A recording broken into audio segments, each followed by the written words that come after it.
there 100% is a stereotype of desexualizing people with disabilities and infantilizing them. And I think I know I absorbed that growing up. I know all of my peers did. And so, whether or not anyone would admit they don't want to date me because of my disability, it's certainly in people's minds, right? Because there's very limited representation in terms of movies, TV, books around disabled people and sex.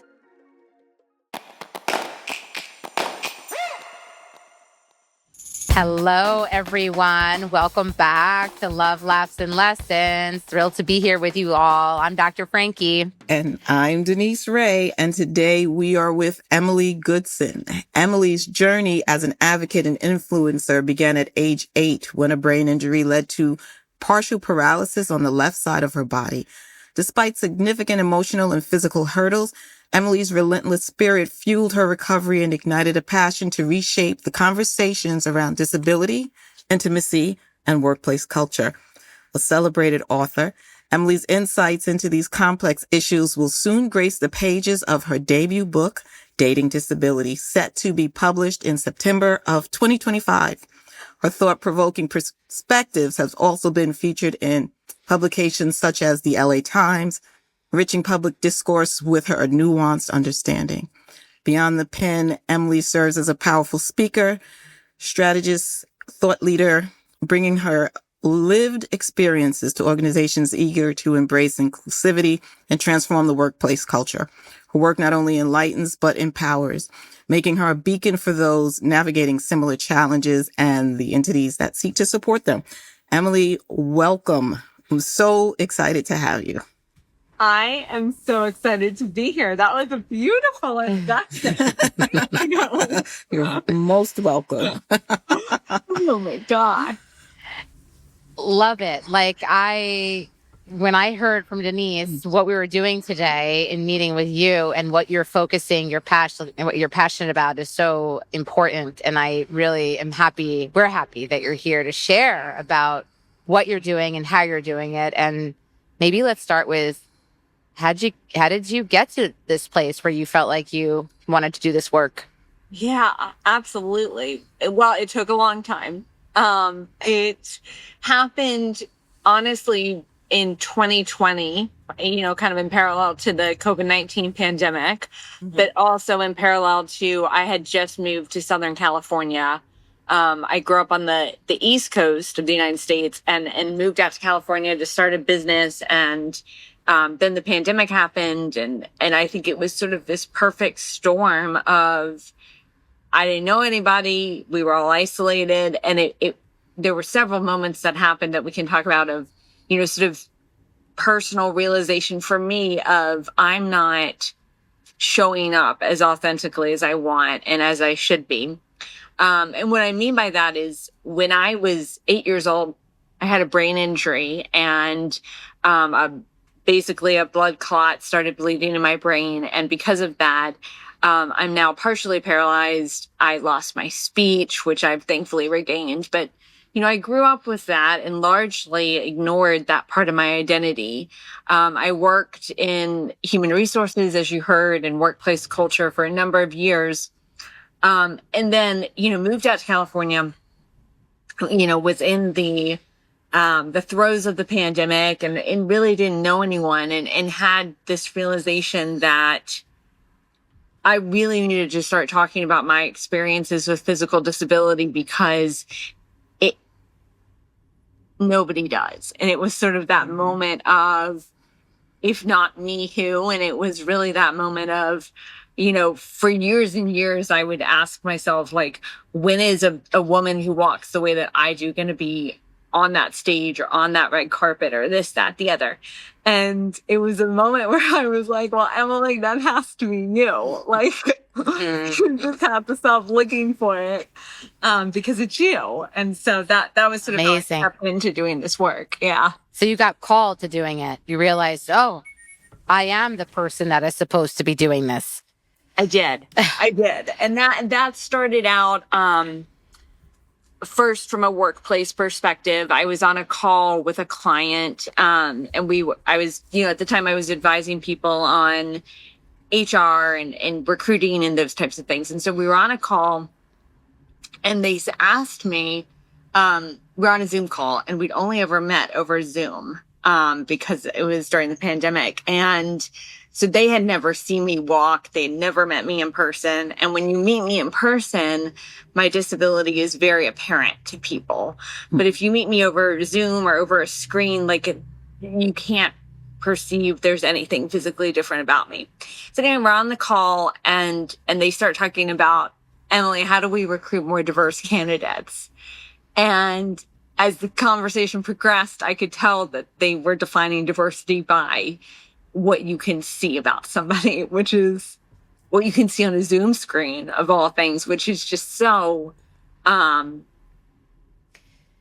incorrect and limiting. Yeah. So limiting. Sure. Thank you. That's an excellent word. And so it was that moment where I was like, okay, I need to speak up about my perspective, because it's neat. I was called to it, as you said. And then I think that was, I don't know, maybe fall or summer 2020. And then I started to do, around that same time, I started to do some coaching and mentoring with a woman, to work on my dating life, because I had never had a boyfriend at that point. I was very motivated to date. I wanted to date, but it just hadn't worked out. And how old were you at that point? 34. Okay. Yeah. 35, 34, 35. Yeah. And, anyway, so I started working with her, and what came out of that sort of coaching and mentoring relationship was all connected to the disability, right? And in the sense of I wasn't comfortable with my identity as a woman with a disability. I wasn't talking about it publicly or privately, and all of that sort of impacted my dating life, my self-identity, my self-worth. And so when I came out the other side of that coaching engagement, I was writing, because it was really therapeutic to me. And I had written this article, or I had written sort of a draft of an article that I thought might one day become a book. Mm-hmm. And it was about me never having dated anyone seriously. And one weekend, somebody had just broken my heart. They had just put me in the friend zone, which had happened to me countless times. And as you were saying, Dr. Frankie, I was called to it because I was so upset. This happened the day before. I'm sitting on my patio with my laptop, checking my email, and I get a newsletter from the LA Times. And there was a column in there, and then a call for submissions. I didn't even know this column existed, but the LA Times apparently has a column that's very similar to the Modern Love column in New York. Okay. And they said if you live in LA and if you want to tell us the story about love, send an email to blah blah blah. And I was just like, can I cut? Oh yeah, you can curse. I was like, fuck it, I'm sending this in. And so I sent the article in. That was September of 21. And I kind of forgot about it. And then in January 22, they reached out and they said, we want to publish this. Amazing. So cool. I got a little chill. I know. Well, I really was called to it, as Dr. Frankie said. And just give us a brief, what was the message really, to summarize that submission? Yep. So the article is titled, "I'm a Disabled Woman. Is That a Dating Deal Breaker?" And the Good thesis, title. Yeah, thank you. The thesis is that Emily, was making it a deal breaker, and it's not a deal breaker unless you make it one. Mm-hmm. And so I was making it one. And you what? So you were blocking yourself. You realized, Yeah. And how were you getting in your own way? Because my self-worth was so low. And I think that's something that people can sense, to be honest with you. And I think people can sense. So I think that's one issue. I think another way I was blocking myself is I was terrified to communicate my feelings. And particularly, I mean, it was terrifying to me to tell a guy I wanted to date him. Terrifying. And I think all of that really, well, I know it all stemmed from having the brain injury and not knowing how to emotionally handle it. And I think that just really amounted to a big block when it came to dating. I think also, I wonder if you feel like it's almost like people think that folks with a disability are not sexual. Yeah. They don't That's right. desire relationships or romance. It's somehow they may, yeah. Can you speak a little bit to that? 100%. And I think that's why this is such an interesting topic to me. I mean, I could talk for days about dating and disability, and I will. I mean, I'll spend the rest of my life because there's so many compounding factors. And yes, to your point, Dr. Frankie, I think I was blocking myself. I think, there have been many times in my life where I've worked 70-hour weeks, which clearly is not conducive to dating. I refuse to go on dating apps. That's another issue. Or not issue, but that's another decision I've made.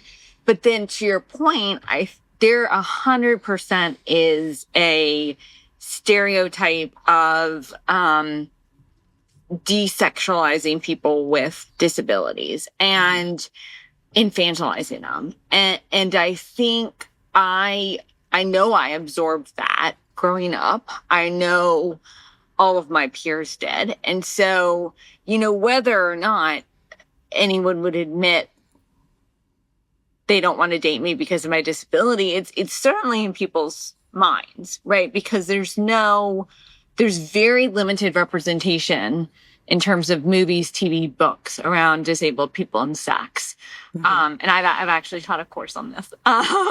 So I've done the research, but there's, up until the past couple of years, like, there really hasn't been, like, Sex Education, which is a phenomenal show on Netflix, British show. They have an amazing kind of storyline about a man who uses a wheelchair and an able-bodied woman who dates him. And, but apart from that and, some other kind of newer representation, there really isn't much.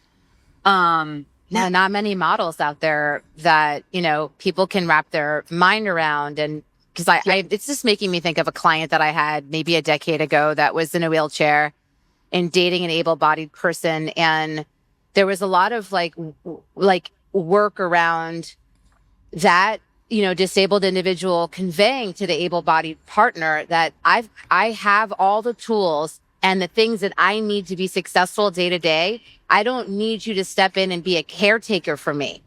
I existed before you came on the scene, and I'm capable of existing right now with the supports that I have in place. So I wonder if that comes up.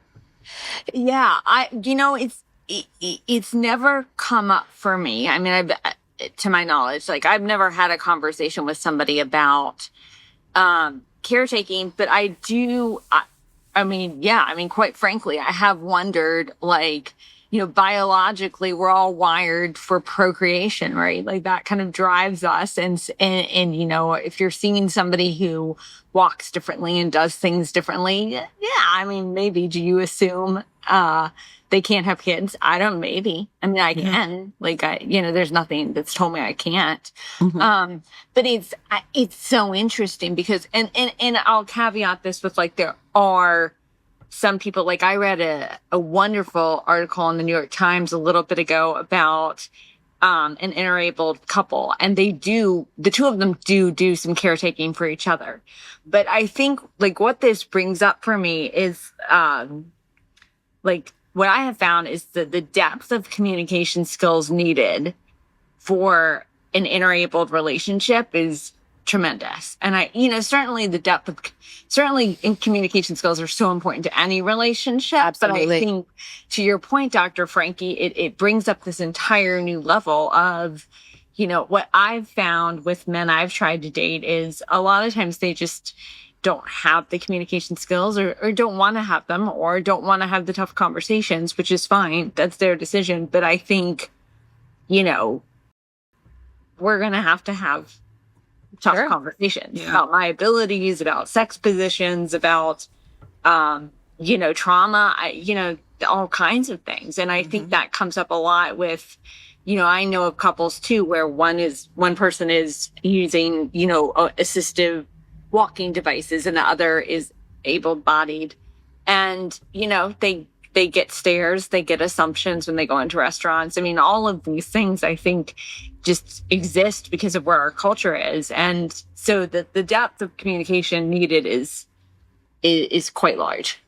So you just makes me think like people who are able-bodied and don't have visible disabilities, like the challenge just there in communicating their needs and their fears is so paramount. And then you add this to it. It's like, feels in some way, I could see how people might feel like people who are disabled might feel like that's, insurmountable. That just feels like who would ever want to take the time to really understand me and to have these tough conversations. So I could see how you end up in a place of like, well, then maybe dating isn't for me. Maybe that's too much to ask for. Which makes me so, my heart hurt. Even just saying that out loud. It's like, I know. I know.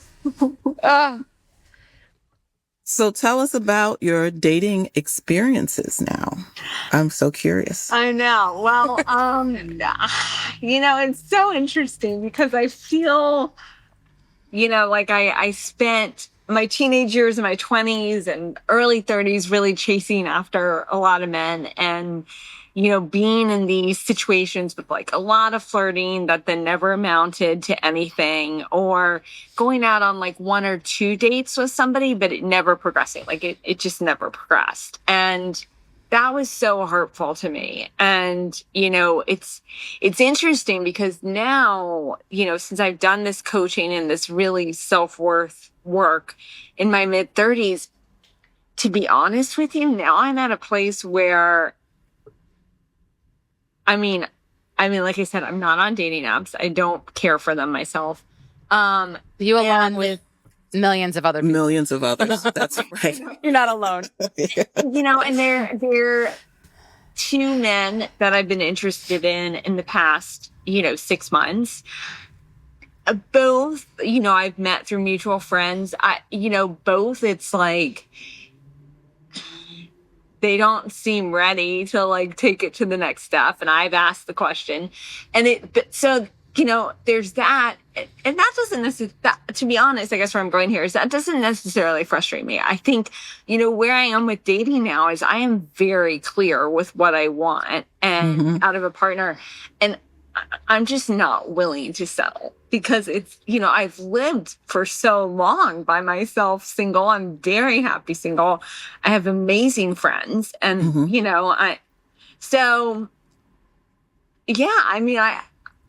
I would say, I guess, the other thing I would say is I get a lot of attention on the street. And so like, I get a lot of attention from men and it's a very fun life, but like, no, I'm not like actively, dating and I don't have a boyfriend right now. That's the short answer. Tell me about it's a very fun life.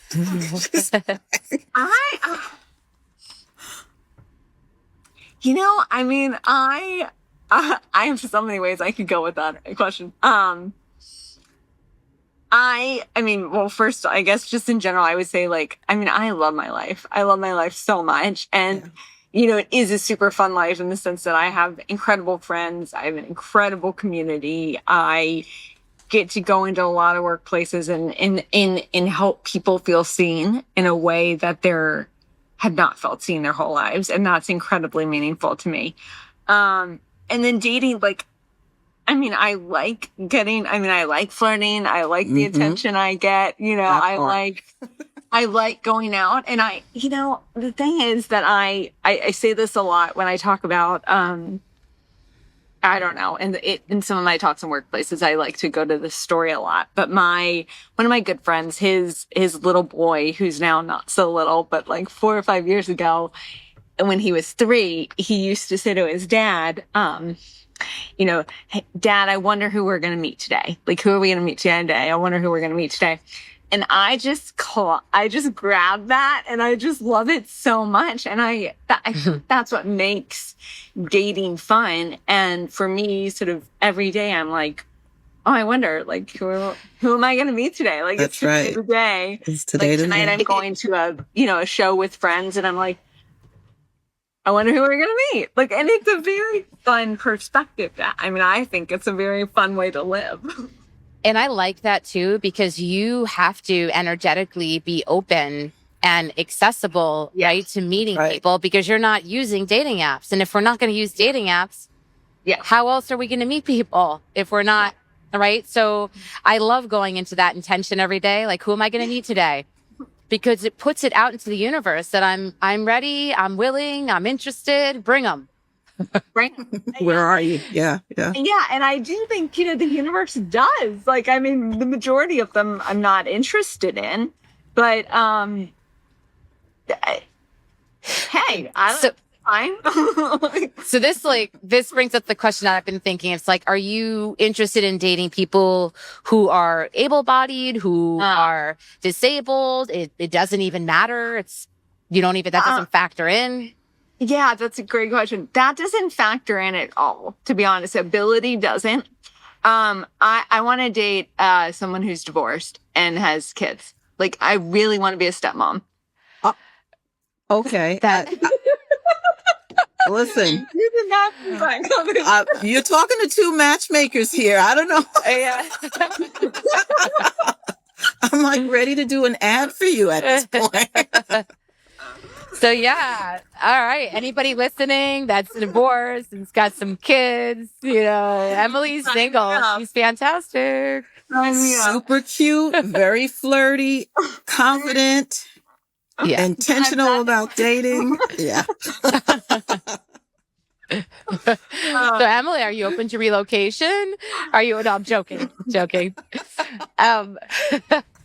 So do you feel like you noticed a difference when you kind of set your intention? You were clear about, like, all right, who am I going to meet today? It was on your radar that you noticed a difference in your environment. Were you meeting more people? I do. I find that in general, to be honest with you, I think I love journaling. I have journaled quite a bit for the past 5 years. And, one of the things I usually journal each day is like, what do I want? Like, the way I journal is I have a series of questions and I answer them. So, like, what do I want? And I'll say, like, the right boyfriend who is, committed to me and consistent in conversation, in communication, like follows up on what he says he's going to do, this, that, the other. And then I have other things too, like, I want to, speak to young women about disability. And I want to, various things I've ever had. And anyway, I've noticed over time, it's not instantaneous as much as I wish it was, but it's like things I have put on my journals over the past 5 years have 100% happened, like in ways I couldn't have even planned. So manifest. It manifests. I think to your point, I think it's if you put the intention out there and energetically get behind it, like, I truly believe it's going to happen. Mm-hmm. It's just things I think take time to line up. But yeah, I think there's power in that.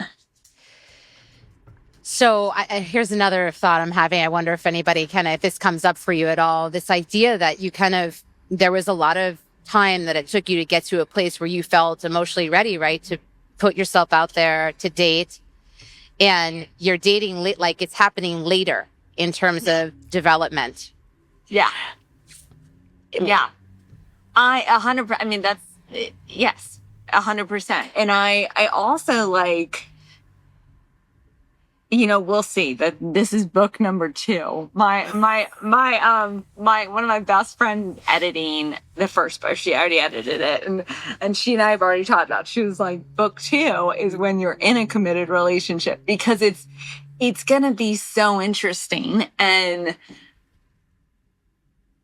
I have found it so interesting to be able to reflect on all of this dating and all of these conversations as someone who is fully developed and like fully known, like meaning I fully know myself. Mm-hmm. I feel like a lot of people have these, are maybe unconscious isn't the right word, but just a little bit more unintentional when they start dating or when they start having sex. You're 16, you're 20. That's right. You're not mature. You don't know. Yeah. We're not really with self. Like we don't really understand ourselves. So you've had all of this, that you've taken so much time. I mean, I think you're hitting the nail on the head. You spend so much time with self, figuring out who you are, what do you want your life to look like, all of these aspects that people just, I think it really takes a lot of time for us to get there when we're dating and distracting ourselves by jumping from one relationship to the next relationship without really even processing why that last relationship ended. That's right. And what our part was, because it's never entirely another person. That's right. And so, and with that, all those wounds that then prohibit us from getting into a relationship, now we've got to overcome that. 100%.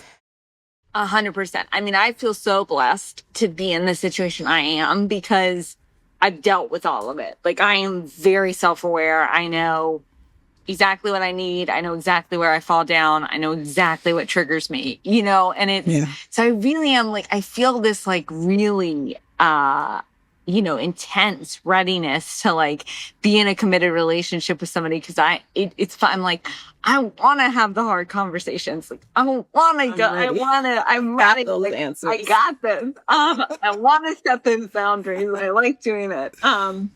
But it's so interesting going into this as someone who is further along. And I think it's really interesting for, the person on the other end of the situation too.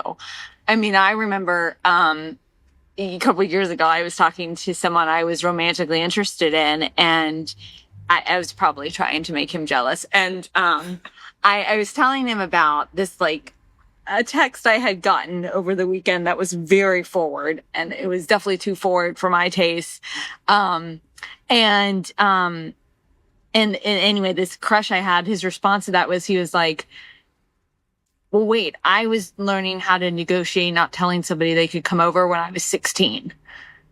And I was like, right, well, good for you. But this is a first for me. Like, I've never had a guy ask to come over to go down on me. Oh, like that I just met. Like this, I'm like, this is not like normal for me. But so I think that's interesting too, because it's like these things are like first or brand new for me.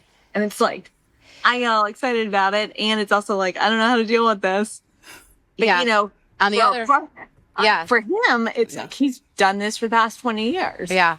So it's like you've got a lot, like some learning and experiencing to do in terms of being in relationship and all of this dating, like you're doing it later in life. And they have probably some further developing on self that you're ahead of the game. So you're kind of, in a way that like complements. Flip. Yeah, it's flipped. Yeah. But it also complements each other really nicely because you can support them in that way and they can sort of support you in that way if you have grace for each other and patience.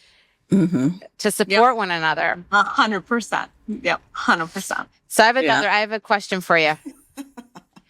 I'm a board certified sex therapist. So, I think about, there are all sorts of ways that I think about things. And, I'm thinking how do you feel if this has ever happened where somebody is attracted to you initially because of the disability? Does that come up at all? Yeah. When I was in college, actually, there was a guy who I was very interested in dating, and he just kept putting me in the friend zone. We called, texted all the time, hung out in person, but he never tried to push it further. And at the time, I wasn't comfortable bringing up what I wanted. Like that terrified me. And I remember my aunt said to me, and this is the first time anyone had ever, and I appreciate, to this day, I appreciate my aunt saying it, because, you know, my parents did not talk with me about any of this. It was just not comfortable for them. But my aunt said to me, this guy was studying to be a doctor or a physical therapist or something. And she said, do you think he wants to date you, or do you think he wants you to be his patient? Mm-hmm. Yeah. Yeah. And I was, I mean, Interesting. Something to think about. I don't know. Right? Interesting. And I never asked him, you know, I don't know. But yeah, I mean, I think that's an interesting question. One, I think it's also, I've personally never had this experience, but I've certainly read about, you know, people with disabilities, others having fetishes about them. Oh, they fetishize them. Yeah, and I think thankfully that's never happened to me, but it is, I am very aware of that with the men I go out with, or that I talk to, because it's, you know, there is some weirdness that I think can go on there. So it's on your radar, like you're listening for it. Is that? How do you listen for that, Dr. Frankie? Just out of curiosity, and for others, but mostly from my curiosity. Yeah, I mean, it's so interesting. It's like, what?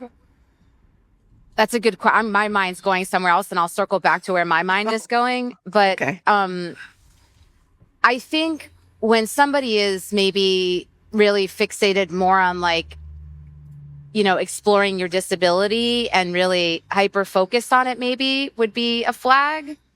Mm-hmm. The thing is that's coming up for me is like, and just hear me out with this. Like, say somebody initially is drawn, there's something that is different about you, and they're drawn to that different thing. Like, the disability is different, and it's drawn them to you for some reason. And they're getting to know you, and they really love your personality. There are all these qualities and characteristics that is resulting in them deepening their curiosity and their connection for you.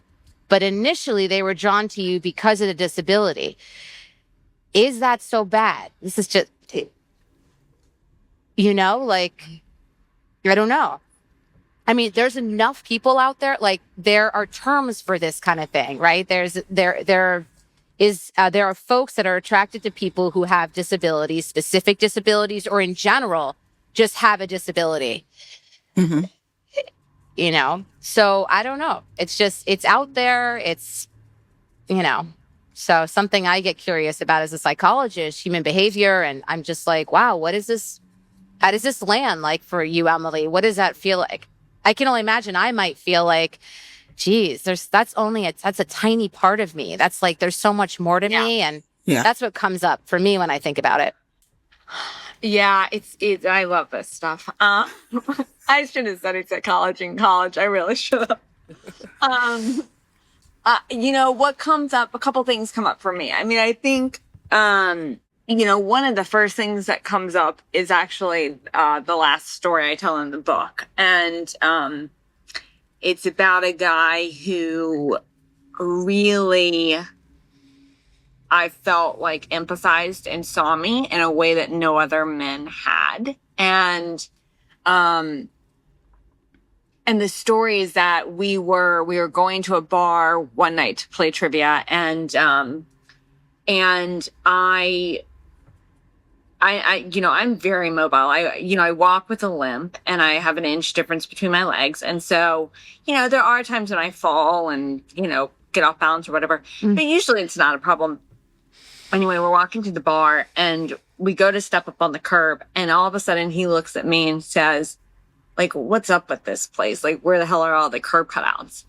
You know, and he laughed and I laughed, and it was just this, like, beautiful moment of, like, how, like, it makes me emotional now. I'm like, he saw me. Yeah. He saw me in a way that, like, to be honest with you, I don't know that anyone else since has. Like, I mean, I really will care about him forever because of that moment. Like, and so to your point, you know, Dr. Frankie, I think is yes, like disability is one piece of my identity, but like for me personally, it's such a big piece of my identity because I suppressed it for so long and so many people don't know how to see it. And so, you know, it was like he was able to see it in a very sweet way, to be honest with you. And so like that's the first thing that comes up. And the second thing that comes up for me, and all of this, you know, I think is very individualized to me. You know, disability isn't a monolith and I can't speak to everyone. But the second thing that comes up for me is like disability is such a big part of my mission, right? Like that's what I'm here to do. Like I speak about it every day. I want to make a movie about a character with a disability. I've written books, you know, like, and so somebody being attracted to me for my disability is also like, I mean, it's such a big piece of the pie of who I am. So I don't like it.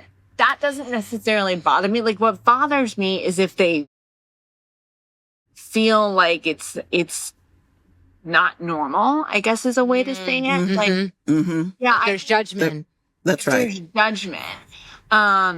Or if there's an assumption that I can't be independent. Like if there's an assumption I'm not sexual, that's a big problem. That's a big, like, Because you're Let me tell you. Let me tell you. sexual, let me tell you. Yeah.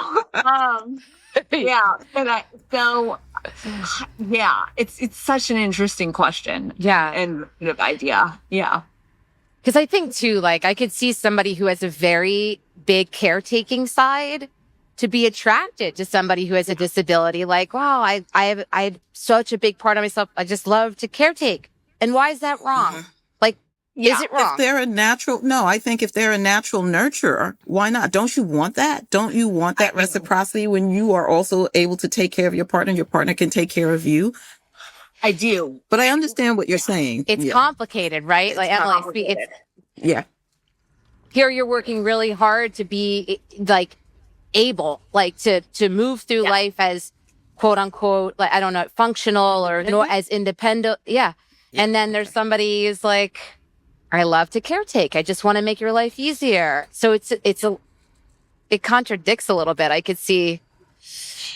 It's super layered. And I think it goes back to like how fortunate I am to have done this work and really thought about what I want before getting into serious relationships. And certainly you could learn through relationships, but this has been a great path for me because I think, Denise, to your point, like one of the things I think about a lot is, and I think about with these men that like have put me in the friend zone, but we've had very intimate relationships, not sexual, but, you know, emotionally intimate, is I know I've helped them a ton on the emotional side. Like, I know I've taken care of them quite a bit. And I'm like, they could help me quite a bit on the physical side. And like, I would 100%, like, I cannot wait to date somebody and have him living here so he can zip my dresses. Like, cannot. I like that too, for me. Like, cannot wait. I'm like, they're all, you know, or to, you know, put heavy stuff in and out of the oven. Like, there's so many caretaking things that, like, yes, I want and I would love. But I think it's, it's, to me, it just goes back to like, where is it coming from? Like, is it coming from the intention? Correct. Yeah. Of I'm a caretaker, like I love caregiving. This is how I show my love. Or is it coming from a place of, oh, you poor thing. Like, look what happened to you. Look how unfair life is to you. Look, you know, you can't do anything for yourself. So I think that's really where, to me, that's, you know, it's listening for, back to kind of where we started, like listening for where is this person coming, where is the question coming from? Where is the action coming from? Yeah. Yeah. This is good. This is so interesting, I think, and so important for people to just be aware and consider and recognize that there's so much opportunity and ways in which we can connect, and it's not linear, and possibilities. Yeah. So what, like, for our listeners, if you can share, like, is there anything that you want to impart? that feels right in this moment? Don't make assumptions. Mm-hmm. Yeah, I think you know, I think, I mean, that's been a big kind of growth area for me, like not making assumptions about myself, not making assumptions about others. Um, and also I think tied into that, like one of the things that I've really worked on, kind of going off of what you were just saying, Dr. Frankie, is like possibilities, right? And like one of the like bad mental traps that I feel like I was stuck in for a long time was we're friends or we're not, we're gonna be in each other's lives or we're not, like very binary thinking, right? Mm-hmm. Mm-hmm. And certainly there are situations where like I've had to cut off communication because it's too painful for one reason or another. But like, you know, one thing that I've been really trying to live in is that kind of the gray area, right? Yeah, I love the gray area. Love the gray area. I know. So like That's where good shit happens in the gray area. It does, yeah. you know, and it's yeah, so I've really been pushing myself in like my more current relationships to like live in that gray area and like, you know, kind of be a little uncomfortable sometimes by the fact that things aren't defined or that, you know, it's going to take some time or what have you. Yeah.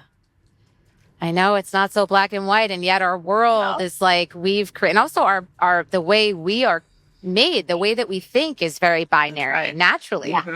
Like, so, yeah. you know, like we want to label things and we want to categorize and place people in silos. It's like, I don't know that I fit in that box that neatly.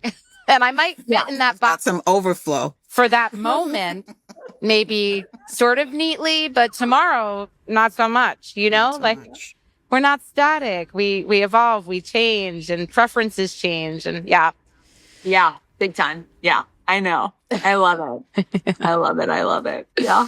Life is good. Life is great. I think when you're not afraid to lean into that edge and be different and know that difference is beautiful and interesting. And I think that's also speaks to like, you know, if you're somebody who stands out with a disability, you stand out. And there are people that are going to be drawn to that difference and be curious about it. Mm-hmm. Yeah. And I'm sure there's a lot of curiosity, right? So how do you handle, I don't know if we have time, but how do you handle, do people just walk up to you and ask you questions? Is anything off limits? Yeah. Well, I'm sure there are. Great question. Yeah. Well, again, I think it goes back to yes, it does happen that people walk up to me all the time. And it sort of goes back to that what we were talking about with like the intention, right? That's where someone's coming from. And one of the things you know, like a couple weeks ago, someone ran up to me in the train station and asked, you know, if they could pray for me because they saw I was in pain. Mm-hmm. And I was like, okay, I get where you're coming from. And that is a very kind motivation, but I'm not in pain. Good for you. You know, it's so hard, right? Like, it's so hard. And so, you know, it's like, okay, like we need to be a little more thoughtful before we run up to somebody and assume they're in pain. But, you know, I think also like I tend to be much more open about myself than maybe a lot of other people. Mm-hmm. And that's because that's why I'm here. Like, that's why I went through this really hard transformation, was to be able to talk about about my lived experiences, you know? And so I go into companies and I am very open. There's very little that's off limits. And I'm sure, you know, as I get into a very serious relationship, like that will be off limits. Like that'll be, you know, I mean, there'll be a little bit I talk about, but you know, some of that will be off limits. I mean, your private life, you'll want to keep it personal. Yeah, that makes sense. Is there anything, you know how people are so afraid to misstep these days? And I just wonder, is there anything you can say to that? Yeah. Yeah. I mean, so a story I tell in the book is about this guy I met, on the street. He was going to the beach and I was going home, and, you know, we had a little conversation for like 10 minutes, little flirting. And I don't think he had seen me walk or, I hadn't walked far enough for him to notice. And I turned around to leave. Conversation was ending. And he called after me like, hey, what's wrong with your ankle? And I turned around and you could just see this like look of horror on his like, what, he's like, what just came out of my mouth? Like he didn't, mean. Yeah. And I walked over and I was like, look, it's okay. There's actually nothing wrong with my ankle. I had a brain injury when I was a little girl. And he was so apologetic. And I was like, look, I'd rather you ask than assume.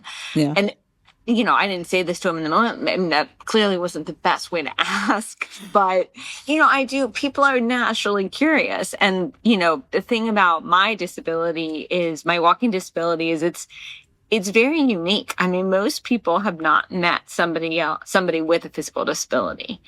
And so people have questions, and I think it's fine to ask them, and I think people should ask them. I think what you're touching on is that genuineness. Like it slipped out of his mouth, and you could see he was like embarrassed, and spotlight was on him, deer in headlights kind of thing, and he didn't mean any harm by it. Exactly. So I can hear compassion in you. Even you hold that. You're holding that. That's huge. Yeah, that's big. To not get offended, to not have be reactive. Yeah, on your part. Yeah. 100%. Yeah. And there was a time where that would have offended me, or, it would have triggered me. I wouldn't have said anything, but it would have triggered me. When this happened, I had done enough work on myself to know, like, he's coming from a place of just genuinely wanting to know because it's the new. So in general, is curiosity okay? Like, yeah. Okay. Oh, yeah. I think one of my favorite, scenes. I love the TV show Ted Lasso. And one of my favorite episodes, there's a darts episode where he says, be curious, not judgmental. Mm-hmm. And I actually use that in a lot of my workshops with companies is like, be curious, ask questions, versus, assuming you know everything or assuming somebody who looks different from you is less than. Okay. And I think curiosity is everything. And one last question, because I know we've got to wrap up, and I want folks to know where to find you. Is it helpful when people like preface what they're going to say with something like, "Hey, I'm going to ask you a question. I don't mean any offense by it. I'm just curious," like that kind of thing. Having an awareness and putting it out there that it may be a question that could land in a funky way. Yeah. Or, giving the context of, I want to ask you a question. I'm not sure if I have the language right here. Mm-hmm. Love that. Some people have asked me that before, Yeah, that's great. Yeah. So helpful, especially today with all the ways in which we're expected to be aware and sensitive. And it's a very delicate environment. Yeah. Yeah. Yeah. All right, Emily, how can folks find you? How can they find your books and learn more from you? Yeah, my website is ecgoodson.com, which is also my Instagram, ecgoodson. So my middle name's Carter, so it's Emily Carter Goodson. The book is going to be up for pre-order probably next month. It's going to be through Amplify Publishing, which I love their name, Amplify. Mm-hmm. But yeah, so Dating Disability, it'll be up for pre-order next month, and then on Amazon probably by year end. Beautiful. So, nice. Congratulations. Yeah. Congratulations for sure. Thank you. Right. I'm very excited about it, and I think it's going to help a lot of people feel seen. Yeah, my gosh. I love that. Yes. Yeah. Thank you for coming on, Emily. Such a pleasure. Thank you. My pleasure. This is so fun. Yeah. And thank you to everyone who tuned in today for this episode. We so appreciate you. Kisses, hugs. See you soon. Bye, everyone.